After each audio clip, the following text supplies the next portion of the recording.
الحمد لله رب العالمين الرحمن الرحيم مالك يوم الدين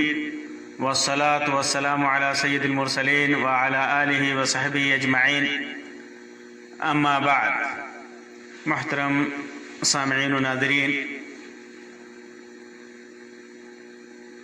انسان جب کوئی عمل کرتا ہے، بلکہ عمل کے لیے جو نیت کرتا ہے، وہ نیت دو طرح کے کاموں کے لیے ہوتی ہے. ایک قسم کا کام نیکیوں کا کام ہوتا ہے، بھلائی کا کام ہوتا ہے، اچھا کام ہوتا ہے، اور ایک جو برا ہوتا ہے، جو برائی کا کام ہوتا ہے. دونوں کام کے لیے انسان ارادہ کرتا ہے، نیت کرتا ہے، قصد کرتا ہے. آج کی اس مجلس میں اسی قصد، ارادہ اور نیت کے سلسلے میں بتاؤں گا کہ ان کے کیا درجات ہیں، کیا مراتب ہیں. نیکی کی نیت کرنے والے کو کیا ملتا ہے اور برائی کی نیت کرنے والے کا کیا حکم ہے. اس سلسلے میں ایک روایت ہے جسے امام ترمذی نے روایت کیا ہے. ابو کبشہ الانماری رضی اللہ تعالی عنہ سے امام ابن ماجہ نے بھی اس معنی کی روایت کی ہے، اور امام احمد نے بھی روایت کیا ہے، اور وہ روایت صحیح ہے. علامہ البانی وغیرہ نے اسے صحیح قرار دیا ہے. تو روایت ہے، ابو کبشہ انماری رضی اللہ تعالیٰ عنہ فرماتے ہیں کہ میں نے اللہ کے رسول صلی اللہ علیہ وسلم کو فرماتے ہوئے سنا: ثلاث اقسم علیہن وَأُحَدِّثُكُمْ حَدِيثًا فَاحْفَظُوهُ. تین چیزیں ایسی ہیں جن پر میں قسم کھاتا ہوں. تین چیزیں ایسی ہیں جن پر میں قسم کھاتا ہوں، اور تم سے ایک حدیث بیان کروں گا جسے تم یاد کر لینا، جسے تم یاد کر لینا. پھر آپ صلی اللہ علیہ وسلم نے فرمایا: فَأَمَّا الثَّلَاثُ الَّذِي أُقْسِمُ عَلَيْهِنَّ. وہ تین چیزیں جس پر میں قسم کھاتا ہوں وہ ہیں: پہلی چیز، ما نقص مال عبد صدقۃ. صدقہ کرنے سے کسی بندے کا مال کم نہیں ہوتا، کم نہیں ہوتا. مال میں صدقہ کرنے سے نقصان نہیں ہوتا. کوئی بھی صدقہ مال کے اندر کمی نہیں لاتا. اور دوسرا ہے: وَلَا ظُلِمَ عَبْدٌ بِمَظْلَمَةٍ فَيَصْبِرُ عَلَيْهَا إِلَّا زَادَهُ اللَّهُ عَزَّ وَجَلَّ بِهَا عِزًّا. کہ کسی بندے کے ساتھ ظلم کیا جاتا ہے، کوئی بھی چھوٹا بڑا ظلم کیا جاتا ہے، اور اس پر وہ صبر کرتا ہے، تو اللہ تبارک و تعالی اس کی عزت میں اضافہ کرتا ہے، عزت میں اضافہ کرتا ہے. اور تیسری چیز جس پر میں قسم کھاتا ہوں وہ یہ ہے: وَلَا يَفْتَحُ عَبْدٌ بَابَ مَسْأَلَةٍ إِلَّا فَتَحَ اللَّهُ لَهُ بَابَ فَقْرٍ. کہ کوئی آدمی مانگنے کا دروازہ کھولتا ہے تو اللہ تبارک و تعالیٰ اس کے لیے محتاجی کا دروازہ کھول دیتا ہے. جس آدمی کو بھیک مانگنے کی عادت پڑ جاتی ہے، لوگوں سے مانگنے کی عادت پڑ جاتی ہے، تو اللہ تبارک و تعالیٰ اس کو مزید محتاج کر دیتا ہے، اسے مزید غریب کر دیتا ہے، فقر و فاقہ میں مبتلا کر دیتا ہے، ہمیشہ وہ مانگنا شروع کر دیتا ہے. یہ تین چیزیں جس پر اللہ کے رسول صلی اللہ علیہ وسلم نے قسم کھائی. اور فرمایا: وَأَمَّا الَّذِي أُحَدِّثُكُمْ حَدِيثًا. اور جو حدیث میں تم سے بیان کر رہا ہوں، فَاحْفَظُوهُ، اسے یاد کر لو. فَإِنَّهُ، وہ کیا ہے؟ فرماتے ہیں کہ انما الدنیا لاربعۃ نفر، دنیا دنیا چار قسم کے لوگوں کے لیے ہے، اور ابن ماجہ کی روایت میں ہے مثل هذه الامہ كمثل 4 نفر، اس امت کی مثال 4 آدمی کی مثال ہے، 4 قسم کے لوگوں کی مثال ہے، 4 قسم کے لوگ کی مثال اللہ کے رسول صلی اللہ علیہ وسلم نے ایک روایت کے مطابق اس امت کی مثال دی، اور ایک روایت کے مطابق دنیا کی مثال دی، اور فرمایا عبد رزقہ اللہ عز وجل مالا وعلما، ایک ایسا آدمی جسے اللہ تبارک و تعالی نے دولت دی اور علم دیا، ایک ایسا آدمی جسے اللہ تبارک و تعالی نے دولت دی اور علم دیا، فهو يتقي فيه ربه ويصل فيه رحمه، تو اس مال کے اندر، اس دولت کے اندر، اس علم کے اندر اپنے رب سے تقوی اختیار کرتا ہے، اپنے رب سے ڈرتا ہے، اپنے رب سے مال کو خرچ کرنے میں ڈرتا ہے، وَيَصِلُ فِيهِ رَحِمَهُ، اور اس مال و دولت کے ذریعے صلہ رحمی کرتا ہے، اقربا کو دیتا ہے، قریبی رشتہ داروں کو دیتا ہے، تعلق والوں کو دیتا ہے، جو محتاج ہیں، جو غریب ہیں، رشتہ داری کو جوڑتا ہے اس کے ذریعے سے، وَيَعْلَمُ لِلَّهِ عَزَّ وَجَلَّ فِيهِ حَقَّهُ، اور اللہ تبارک و تعالیٰ کا اس کے اندر جو حق ہے اس حق کو ادا کرتا ہے، اس حق کو پہچانتا ہے، اس حق کو جانتا ہے، اللہ نے جو زکوٰۃ فرض کر رکھا ہے، جو صدقات فرض کر رکھا ہے، ان صدقات و زکوٰۃ کو ادا کرتا ہے۔ قال، پھر اللہ کے رسول صلی اللہ علیہ وسلم نے فرمایا فَهَذَا بِأَفْضَلِ الْمَنَازِلِ، یہ سب سے اعلیٰ مقام ہے، سب سے افضل منزل ہے، منزلوں میں، مقامات میں سب سے اعلیٰ مقام ہے۔ پھر اللہ کے رسول صلی اللہ علیہ وسلم نے فرمایا وَعَبْدٌ رَزَقَهُ اللَّهُ عَزَّ وَجَلَّ عِلْمًا وَلَمْ يَرْزُقْهُ مَالًا، ایک ایسا آدمی جسے اللہ تبارک و تعالیٰ نے علم تو دیا لیکن دولت نہیں دی، مال نہیں دیا۔ قال،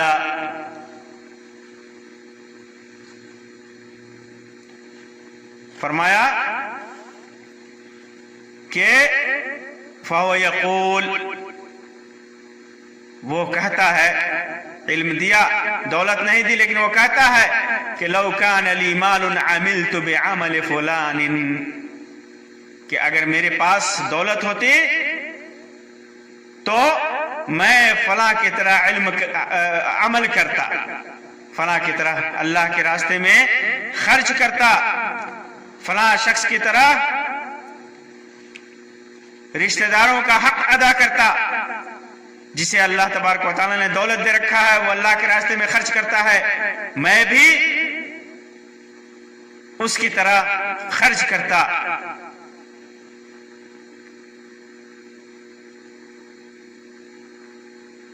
تو قال، اللہ کے رسول صلی اللہ علیہ وسلم نے فرمایا فَأَجْرُهُمَا سَوَاءٌ،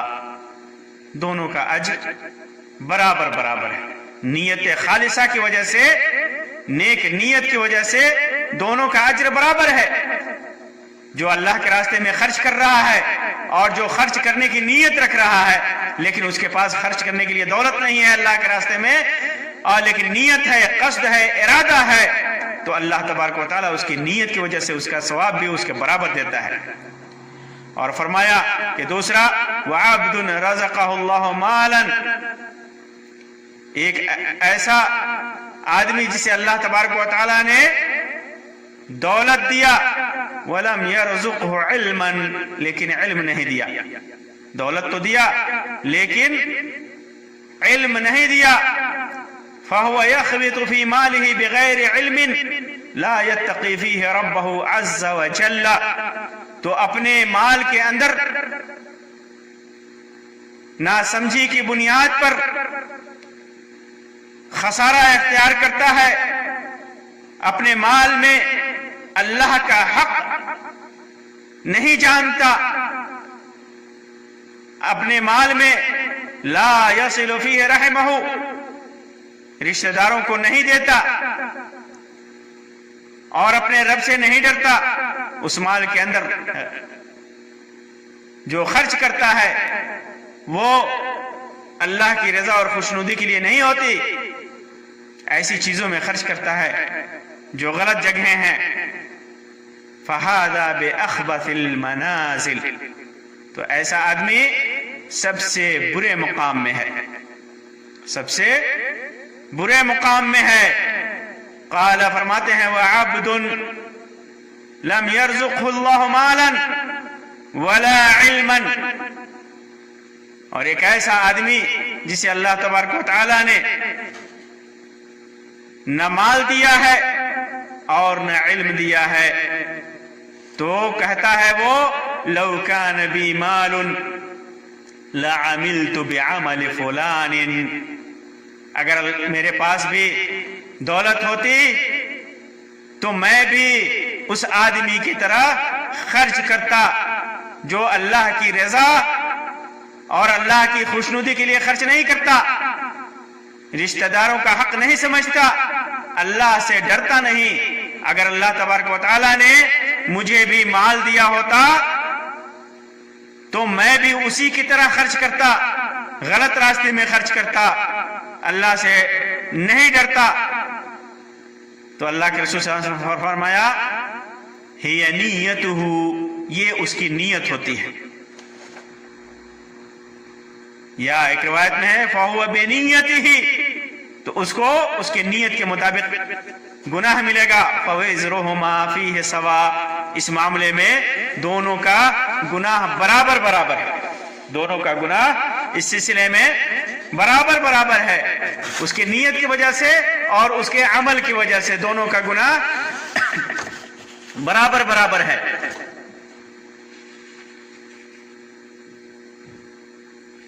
اس حدیث میں اس بات کی صراحت ہے کہ نیک عمل کی نیت کرنے والا اس کا پورا ثواب پاتا ہے، اسے اس کا پورا ثواب اور اجر دیا جاتا ہے، لیکن شرط یہ ہے کہ اس نیکی کو نہ کرنے سے معذور ہو گیا ہو۔ کسی نے نیت کی اور نیت کر کے اس کام کے کرنے پہ قادر ہو تو وہ ثواب نہیں ملتا، قادر ہو اور نہیں کیا تو نہیں، معذور ہو گیا ہو۔ جیسے کسی نے نیت کی کہ رات میں فلاں ٹائم میں اٹھ کر کے میں تہجد کی نماز پڑھوں گا، لیکن وہ جاگ نہ سکا تو اس کو اس کا پورا ثواب ملے گا، یا کسی وجہ سے معذور ہو گیا تو اس کو اس کا پورا ثواب ملے گا۔ یا اسی طرح کسی نے نیت رکھی کہ وہ سوموار کو یا جمعرات کو روزہ رکھے گا یا کسی خاص دن میں روزہ رکھے گا، لیکن کسی وجہ سے وہ معذور ہو گیا، اسے کر نہ سکا، تو اس کو پورا ثواب ملے گا۔ لیکن اگر کرنے پہ قادر ہے، کوئی چیز مانی نہیں ہے، کوئی عذر نہیں ہے، تو وہ ثواب نہیں ملے گا اس کو، بلکہ اس سے معذور ہو گیا ہو۔ اور یہ بھی خیال رہے کہ اگر اس کے کسی بھی حصے کے کرنے پہ اگر وہ قادر ہے تو اسے کرنا چاہیے، اسے کرنا چاہیے، اس کو انجام دینا چاہیے، اس نیکی کو کرنا چاہیے۔ اسی طرح اس روایت میں کہا فہما فی الاجر سوا، دونوں اجر میں برابر ہیں۔ بعض علماء نے یہاں پر برابری سے مراد اصل اجر میں برابر لے لیا ہے، اصل اجر میں جو نیکی کا اصل اجر ہے۔ جیسے آدمی ایک نماز پڑھ رہا ہے 2 رکعات اور اس کو جو ثواب مل رہا ہے، اور ایک آدمی 2 رکعت نماز پڑھنے کی نیت کر رہا ہے لیکن وہ کر نہیں سکا، تو جو اجر ہے 2 رکعت نماز پڑھنے کا جو ثواب ہے وہ اس کو بھی ملے گا، یعنی دونوں کو اصل اجر میں ثواب ملے گا۔ لیکن وہ اجر جو عمل کرنے کی وجہ سے ملتا ہے، اجر کے اندر جو اضافہ ہوتا ہے بڑھتا رہتا ہے، 10 گنا سے لے کر کے 70 گنا تک یا اس سے بھی زیادہ، جو عمل کا اجر، جیسا کہ حدیث میں ہے عمل کا اجر، نیک عمل کا اجر بڑھتا رہتا ہے، وہ بڑھنا اس کو نہیں ملے گا۔ اصل اجر میں دونوں برابر ہیں، لیکن مضاعفت میں، اجر کے اضافے میں وہ صرف عامل کو ملے گا، اور اسی طرح برائی کا ارادہ کرنے والا، اس کے بھی کئی نیت کے اور ارادے کے کئی مراتب ہیں۔ پہلی چیز، جس نے برائی کی نیت کی، اور پھر اللہ کے لیے اسے چھوڑ دیا. نیت کیا کہ وہ برائی کرے گا، لیکن اللہ کا خوف آیا، اللہ کے لیے کی یاد آئی تو اللہ کے لیے چھوڑ دیا. تو اللہ کے سے خوف کھانے کی وجہ سے، اللہ کے لیے چھوڑنے کی وجہ سے اسے ثواب ملے گا، اسے ثواب ملے گا. اس برائی پہ اسے کوئی گناہ نہیں ملے گا، کوئی وزر نہیں ملے گا. اسی طرح جس نے برائی کی نیت کی پھر اسے لوگوں کے طعنہ یا ضرر کی وجہ سے چھوڑ دیا. نیت کی برائی کرے گا لیکن اسے خیال آیا کہ لوگ طعنہ دیں گے، معاشرے میں وہ برا سمجھا جائے گا اور ایسا سمجھا جائے گا، ویسا سمجھا جائے گا. لوگوں کے لیے اس نے اس برائی کو چھوڑا، لوگوں کے لیے اس نے برائی کو چھوڑا تو کیا ہوگا؟ تو اسے گناہ ملے گا. اس گناہ کو اسے، چونکہ لوگوں کے لیے، اللہ کے لیے نہیں چھوڑا اس برائی کو کرنے سے، اپنی نیت کو بدلا نہیں ہے، لوگوں کے لیے بدلا ہے، اللہ کے لیے نہیں بدلا ہے، تو پھر اسے اس کا گناہ ملے گا. اسی طرح کسی نے برائی کی نیت کی پھر اس کے بعد نیت کو ختم کر دیا، نیت کی کہ ہاں یہ برائی کرے گا لیکن پھر ارادہ بدل دیا اور نیت دل میں صرف کھٹکی تھی، نیت صرف ارادہ کھٹکا تھا کہ وہ برائی کرے گا، لیکن پھر اس برائی کو دل سے نکال دیا، فوراً نکال دیا، تو اس پر مواخذہ نہیں ہوگا، اس پر کوئی گناہ نہیں ہوگا، اس پر کوئی مواخذہ نہیں ہوگا. اسی طرح اگر یہ نیت دل کے اعمال میں سے، برائی کی نیت، برائی بھی دو طرح کی ہے، دو طرح کے کاموں کے لیے برائی، دو طرح کی برائی کے کام ہیں، دو طرح کے. ایک برائی کا کام جس کا تعلق دل سے ہے اور ایک غلط کام جس کا تعلق اعمال سے، اعضاء سے ہے، ہاتھ سے ہے، پیر سے ہے، زبان سے ہے، اس سے ہے، تو جوارح سے ہے. تو اگر نیت دل کے اعمال میں سے ہے اور اس کی نیت کرتا ہے، اس میں جوارح کا کوئی دخل نہیں ہے، جیسے اللہ تبارک و تعالیٰ کی وحدانیت کا انکار کرنا، اللہ تبارک و تعالیٰ کی وحدانیت میں شک کرنا، شک کر رہا ہے کہ پتہ نہیں اللہ ایک ہے یا دو ہے، دو ہو سکتا ہے، چار ہو سکتا ہے، یہ شک کرتا ہے، نعوذ باللہ. یا اسی طرح اللہ کے رسول صلی اللہ علیہ وسلم کی نبوت میں شک کرتا ہے، تقدیر پر شک کرتا ہے کہ تقدیر کوئی چیز ہے یا نہیں ہے، قیامت کے دن پر شک کرتا ہے، قبر کے عذاب پہ شک کرتا ہے، تو اس پر اس کا مواخذہ ہوگا. یہاں تک کہ بعض ارادوں کی وجہ سے انسان کافر ہو جاتا ہے اور بعض ارادوں کی وجہ سے مشرک ہو جاتا ہے، منافق ہو جاتا ہے. اگر اس کا تعلق دل سے ہے، اللہ کی وحدانیت سے ہے، نبی کی نبوت سے ہے، قیامت کے دن سے ہے، تو اگر اس میں برائی کا ارادہ کرتا ہے اور دل میں اس کے اندر شک ہے، تو پھر وہ کفر کے درجے پہ ہے، نفاق کے درجے پہ ہے. ایسا آدمی،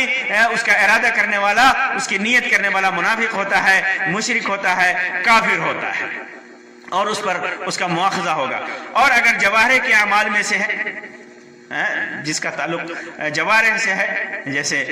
زناکاری ہے، چوری ہے، یا سود خوری ہے، شراب نوشی ہے، اگر اس کا ارادہ کرتا ہے اور ارادے میں اٹل ہے، مصمم ارادہ کیا ہوا ہے کہ موقع ملا تو اسے کر گزرے گا، اسے موقع ملا تو اس برائی کو کرے گا، تو اکثر اہل علم کے نزدیک اس سے مواخذہ ہوگا. اور اگر مصمم ارادہ نہیں ہے، دل میں آیا اور جھٹک دیا جیسا کہ میں نے پہلے کہا، تو پھر اس برائی پر اس کا مواخذہ نہیں ہوگا. اللہ کے لیے چھوڑا تو ثواب ہوگا، دنیا کے لیے چھوڑا تو پھر اس پر گناہ ہوگا. اللہ تبارک و تعالیٰ سے دعا ہے کہ اللہ تبارک و تعالیٰ ہماری نیتوں کو درست کر دے، اللہ تبارک و تعالیٰ ہمیں ہماری نیتوں کو صحیح کر دے، اللہ تبارک و تعالیٰ ہماری نیتوں کو نیکی کا ذریعہ بنائے، اللہ تبارک و تعالیٰ ہمیں نیک اعمال کرنے کی توفیق عطا فرمائے، برائیوں سے بچائے. آمین یا رب العالمین. وآخر دعوانا ان الحمد للہ رب العالمین، وصلی اللہ علی خیر خلقہ وسلم، والسلام علیکم ورحمۃ اللہ وبرکاتہ.